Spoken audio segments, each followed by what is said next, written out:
Good day, everybody. Welcome to episode 16 of Reach for the Firefighter Badge. My name is Steve Prziborowski, and on episode 16, I want to discuss 8 reasons people never get hired as a firefighter based on my 28 plus years of experience in the fire service. So let's get going so you can learn those reasons and not let them happen to you. As a reminder, my 2 websites, code3firetraining.com as well as chabotfire.com, provide a lot of great free stuff on each of these websites, whether you want to become a firefighter or you already are a firefighter and just want to be the best you can be regardless of the rank you aspire to. Lots of information and a lot of great takeaways. These webinars I'm fortunate to do are based on two of the three books that I've had published, one being the Future Firefighters Preparation Guide and the other being Reach for the Firefighter Badge. Both are distinctly different, but they both complement each other to help you, that future firefighter, be the best candidate you can be. So let's get started on 8 reasons why people never get hired as a firefighter. Number 1 reason, it truly never is a dream, or it truly is never a dream. Anything worth having in life does not usually come easy. The most successful people in life typically don't get there just by luck or chance. A lot of it comes down to timing, opportunity, being in the right place at the right time, doing the right things. But number 1, they had a dream, they had a vision. So you've got to have that passion, that enthusiasm, that vision, and ultimately that dream to be that firefighter or whatever it is you want to be successful at in life. So it's got to be a dream. If it never is a dream, then you're going to be pretty much going through the motions. So make it a dream, focus your efforts in that direction, and prepare for the position. So make it a dream. Can't go wrong. Reason number 2, individuals never get hired as firefighters. They don't take the process seriously. If you've watched the previous episodes, you've realized that you don't become a firefighter by driving up to your local firehouse, knocking on the door and saying, hey, hire me, let me write on big red. It doesn't work that way. There's usually a long, arduous process where we start out with lots of candidates to weed down to the final few that we want to make a commitment on, a commitment for the next 20, 30, 40 years. It's a serious commitment when we bring someone on board. So we got to make sure as a department, as an agency, that we're doing the right thing, using the taxpayer funding in the proper format and making the proper investment for our community and for our department. So how do you take the process seriously? By doing your homework, doing your research, doing your preparation, and living, eating, sleeping, breathing, becoming a firefighter. Obviously you got to have a life. This is not everything. The fire service is not your life per se. You got to have family, got to have friends, but you got to take the process seriously. You can't just, do things haphazardly or on occasion and expect great things to happen. It doesn't typically work that way in life. Third reason why people never become a firefighter, they're not doing all the necessary things to properly prepare themselves for the position. I hit on this regularly. You got to prepare for the position, not just the test. Again, nothing says you have to have a 2-year degree in fire science or a 4-year degree in anything to get hired. Nothing says you have to have your EMT or your paramedic to get hired. Nothing says you have to be a volunteer firefighter to get hired. Now, some departments do have those requirements that you may have to have if you want to apply with them and get hired, but not everyone does. And on the flip side, just because you have those things doesn't mean you're going to get hired. So much of the hiring process comes down to the oral interview, which is usually 100% of your score. And within that oral interview, it's not your qualifications, because we don't hire resumes, we hire people. It's you being able to sell, convey, portray yourself as a great human being that is going to be an awesome civil servant for that community that you're applying for. So the focus of this reason is that you don't have to do those things to prepare for the position, but it sure doesn't hurt. The more you can do, and again, it's not about bolstering your resume, it's about doing what you have internally to be able to demonstrate that you have what it takes to become a firefighter. And so much about becoming a firefighter is not necessarily the skills. We can teach most people to throw a ladder. We can teach most people to don an SCBA. We can teach most people to pull a hose line. However, we can't teach most people to be nice, to have a positive can-do attitude, to be passionate, to be enthusiastic, to understand what civil service and serving a community means. You know, those are things that all have to be taught at a young age when you were, you know, growing up by your friends, your family members, your guardians, whoever you interacted with.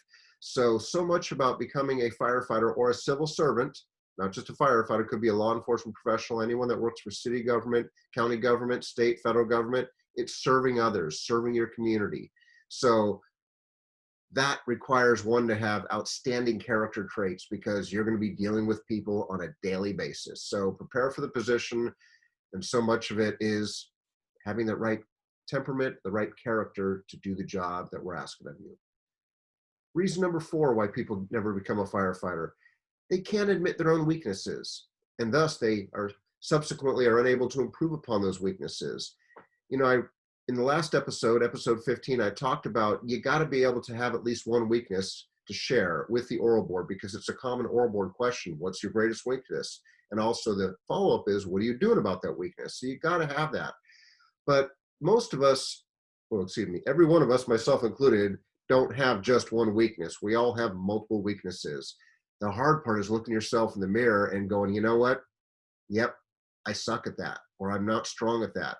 Especially when maybe one of your loved ones or family members or friends, which are all hopefully loved ones, calls you on the carpet for it. Maybe you ask them. It's not uncommon. People say, hey, give me the honest truth. You know, what's a weakness of mine? Or what do I need to improve upon? Or how could I do better? Well, be careful because that's a trick question. A lot of people ask that question, but they don't like to hear the answer. So if you ask that question, be prepared for the honest truth.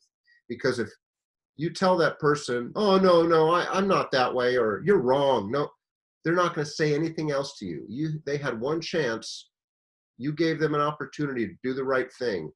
They did the right thing, and now you're slamming them for it. So you know what? They're going to probably never give you an honest opinion again. So the key is, it sucks to hear that you suck and I suck, because we all suck at something, some things. It sucks to hear that, but you know what? Thank them for when they say that, because for someone telling you that, hey, you know what, John, you could do a better job at listening, you know, blah, blah, blah, here's an example, blah, blah, blah, and that's just my opinion, take it or leave it.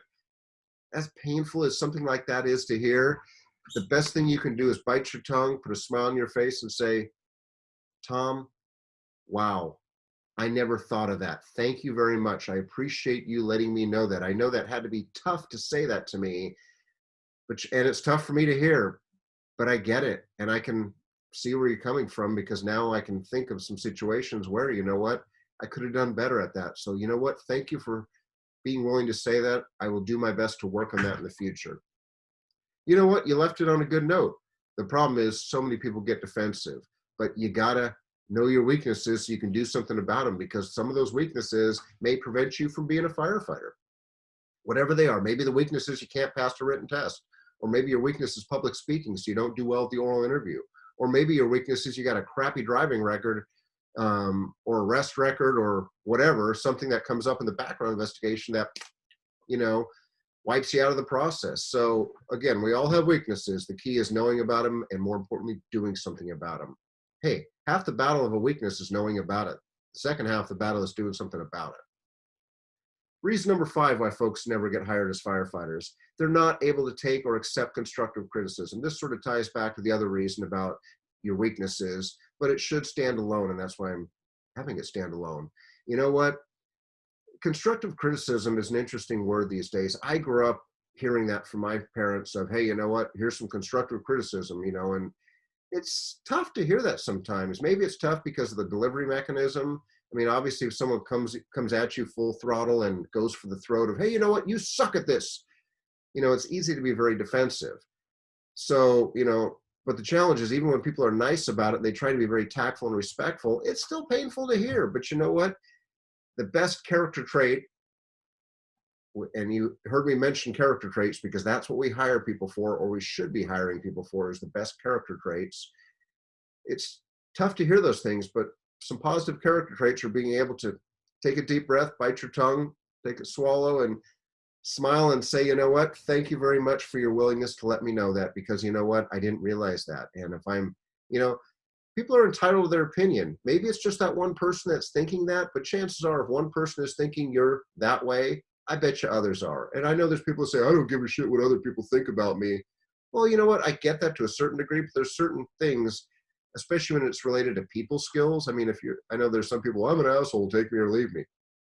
Okay, well, you know, that you're entitled to your opinion and you're entitled to be that way, but okay, I mean, who wants to be known as that? I know there's some people that don't mind being known as that, but you know, again, if you want to be a leader, you want to be a professional, a good teammate, a good civil servant, a good person that plays nicely in the sandbox with others, do what you can to get over those things so you can be that person in a good way, not that person.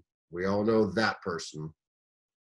Reason number 6, they continue making excuses why they have yet to be hired. You know, the world is full of excuses. You know, look at social media and look at people complaining about everything. Very few in life, it seems like, take personal responsibility and fall on the sword. I mean, very few do.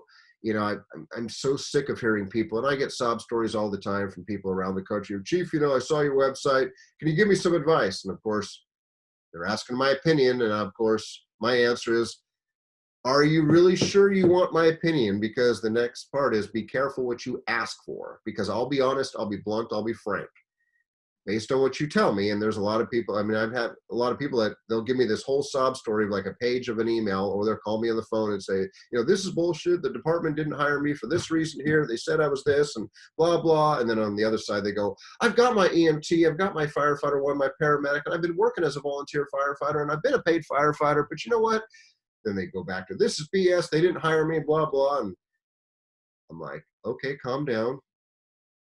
You said you want my opinion. Yes, Chief, come on. You know, give me it. I want to hear it. Well, based on what you're telling me and what I'm hearing and what I'm observing, they, meaning the fire department, the fire chiefs that chose not to hire you, probably did the right thing. And then people are usually like, what? Yeah, if you come across this anxious, this bitter, this bent out of shape, the department probably made the right choice because you've got issues. You've got baggage that you can't get rid of. And again, we don't hire people with qualifications on the resume. That's not what we're hiring. I mean, again, we can train most for the skills, but we can't train you to be nice, to not be a jerk. We can't train you to have a positive attitude, again. So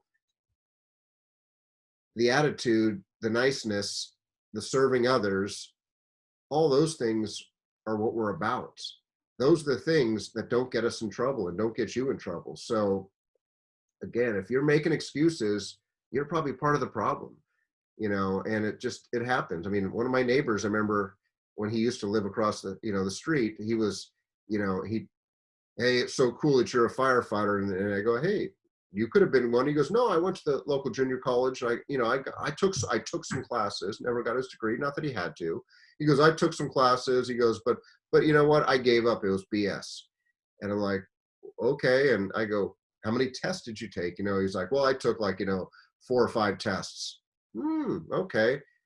I go, did you have your EMT? No, I didn't have my EMT at the time. Okay, did you have your paramedical? Obviously not, because you didn't have his EMT. I go, did you have your firefighter 1 academy? No. So you took, 3 or 4 or 5 tests, give or take? Yeah. I took San Jose's test. I took, Palo Alto. I took Fremont, Milpitas, a few local departments. Oh, okay, cool. I go, so did you get to the chief's interview and did you get a background investigation? Did they turn you away because of your background or your medical or whatever? Oh, no. A couple of them I didn't pass the written test on one, and then another one I didn't pass the oral interview, and another one I passed the oral interview and I got to a chief's interview, but I didn't make it to the background and blah, blah. So you just gave up, right? Yeah, this is bullshit. And it's like, oh, okay, and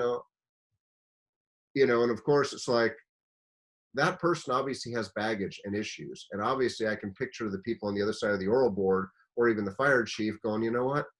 I don't need drama like that. I want people that take responsibility for their actions, their non-actions. I want people that are good leaders, regardless of rank. Everyone can be a leader. I want people that are not looking at the negative, but focusing on the positive. The glass is not half full. Excuse me. The glass is not half empty. It's half full. We're focusing on the future. And again, some people, like my neighbor, they're the same way when they get in the interview panel. I've seen those people. I've been on oral boards where you get people that they shake your hand as you walk them in the room, and then they sit down. And then there's just the negativity that starts spewing out of them. It's like, you know what? We don't need any more negativity. Let's get some positivity. So No excuses. You're your only excuse. That's the way it is. And yeah, you may have gotten the shaft and it may suck because 20 departments turned you down, maybe because you had a DUI on your record. Okay, 20 departments didn't want to hire you because you had a DUI. There's how many thousands of fire departments across the nation? There's a department out there for you somewhere if you don't give up. Yeah, maybe 20 departments don't want to hire someone with a DUI in the last couple of years. Maybe 100 departments don't want to hire you with a DUI on your record in the last few years. But you know what? Somewhere out there, if you don't give up, but the key is you want it bad enough. Go back to reason number one, it's got to be a dream. So if you want this bad enough, you're willing to go outside your box, meaning you may not get hired in the city you live in or the city or department you want to work in. But you know what? A job is a job is a job. It's the career. The badge says firefighter. The patch says firefighter. Your paycheck says firefighter. Whether you work for a small department, big department, back east, west coast, north, south, whatever. So if you want it bad enough, you can find a job out there. But hey, we live in a society that loves to blame others. We live in a society in a time where people want to point fingers and make excuses. Hey, what's the saying? Misery loves company. Yeah, it's actually, some people just want to be miserable, I guess. Okay, that's fine, but don't let that be you if you want to become a firefighter. Reason number 7 why people never become firefighters. Well, they can't pass the necessary phases of the hiring process. You know, as we've talked about in all the other episodes, there's different phases of the process to become a firefighter. Usually file an application. Then if they accept the application because you meet the minimum qualifications, they then may invite you to a written test. From there, they may require a CPAT physical ability, or they may say, you know, we'll have a physical ability test. From there, they may send you to an oral interview if you do well. Then from there, it may be the chief's interview, a background investigation, a medical evaluation, psychological evaluation. I mean, there's multiple phases of a hiring process. And then, of course, there's the recruit academy, you know, and then from there, you got to pass the recruit academy and usually do your probationary period. So all this process takes time. Well, again, getting back to passing is one thing. I mean, some people can't even do 70% minimum to even pass. I mean, I know many people that just can't pass a written test. And then they, of course, they blame the written test and say it's BS and it's flawed and skewed. And it's like, well, most do pass the written test, or many others do. And look at everyone on the job. Pretty much everyone on the job had to pass a written test, had to pass an oral interview, had to pass a background. So, you know, don't point fingers. But if you're struggling at a certain part of the hiring process, whether it's the written exam, the physical ability, the oral interview, there's tons of resources out there. My websites on the free stuff links have a lot of information tied to all the phases of the hiring process. Google firefighter hiring process and you'll find a ton of links, I bet. So there's resources out there. You may have to pay for them. You may have to work hard to get them. You may have to network and build relationships to get that information. But you know what? How bad do you want it? Is it a dream? Or is it just, it'd be a cool thing to do to ride Big Red because, you know, I get to wear the t-shirt and, you know, hey, it's a cool job to have. You know, hey, 10 days a month. Okay, whatever. Pass the phase of the process. But even if you pass all the phase of the process, still doesn't guarantee you a job. It just means that you're at least one step closer to the job and the career. Last but not least, why people never get hired as a firefighter, they simply give up. Again, I've probably met more that have given up than I know that have gotten hired. I mean, I see so many, every semester at the college in my Fire 1 class, the Intro to Fire class, we start with 50 to 60 students and we graduate 5 to 10. And those 5 to 10 students are usually those that may go on to become firefighters. Obviously, some of them don't. Some of them find other careers, some of them whatever. But about 10 to 20% at the most will pass the intro class. And that's fine. I mean, the intro class is the one. If you're not, no reason to go through a whole degree program or get a Firefighter 1 Academy certification or a paramedic program or EMT. If you don't want to do the job, I mean, that's why if nothing else, take the intro to fire class at college, because at least it gives you an overview of the career. You may say, this ain't for me. Great. You haven't invested a lot of time. But on the flip side, I know there's a lot of people that, you know, they get their toes in the water, then they get their ankle up to their ankles in the water, then maybe up to their waist, you know, because they're, you know, enrolling at a college, getting their EMT, maybe going through a fire academy, taking a few tests, but then they get rejection. I failed the oral interview, or, you know what, I passed, but they didn't hire me. You know, you got to look at the odds. When hundreds, if not thousands of people are applying for, say, 3 positions, which is not uncommon, think about it. There's going to be 3 happy people because the 3 happy got the job, and there's going to be, I don't know, 836 others or 2,033 others that are going to be unhappy. Well, what defines you is not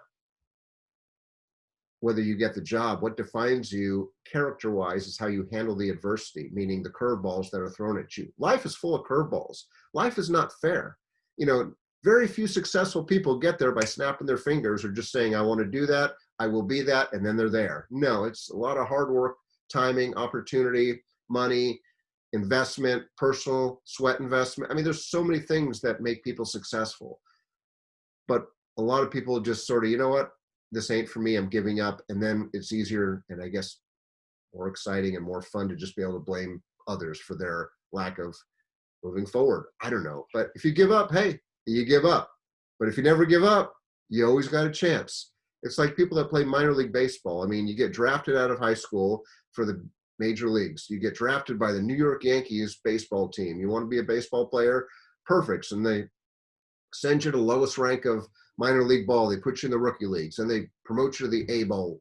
Then they promote you to double A ball. Then they promote you to triple A. You're one step away from the big leagues, from playing in a Yankee stadium, or insert stadium name here regards. I'm not a Yankees fan, nothing against the Yankees, but using them as an example. So you want to be a baseball player. You've toiled away in the minor leagues, maybe for a few years, waiting to get called up to the big leagues for the show. Maybe now you're 23, 24, 25. And then you find out maybe your position is already locked up. Meaning, let's say, I'm trying to think of a position off the top of my head. Let's say you got drafted as, say, I don't know, third baseman. That's your primary position. You get all the way up to AAA ball, you're ready to go to the big leagues. Well, at the big leagues, in the show, is the best the best third baseman ever, a future All-Star Hall of Famer, a current All-Star and future Hall of Famer. It's like Derek Jeter. Derek Jeter played shortstop. Imagine being a shortstop in the Yankees organization. Well, it's cool that, hey, I'm a shortstop. I'm drafted by the Yankees. Well, as long as Jeter's playing shortstop, which he did for 20 years, you ain't going up as a shortstop. So guess what? You got a few options. You can play AAA forever, and there's a lot of people that play AAA ball or AA ball for 10, 15 years because they're always hoping for that one chance for the show. Let me go to the big leagues. Or maybe Jeter will get hurt. No disrespect to the player, because nobody wants that to happen, but that's how sometimes people get called up. The person at the big leagues gets injured, and then boom, I got my shot. But then, of course, they get healthy. You go back to the minor leagues. Hey, but you know what? I got to keep people credit that stick it out the minor leagues, because they're willing to give it a shot. I mean, their odds of success may be extremely slim.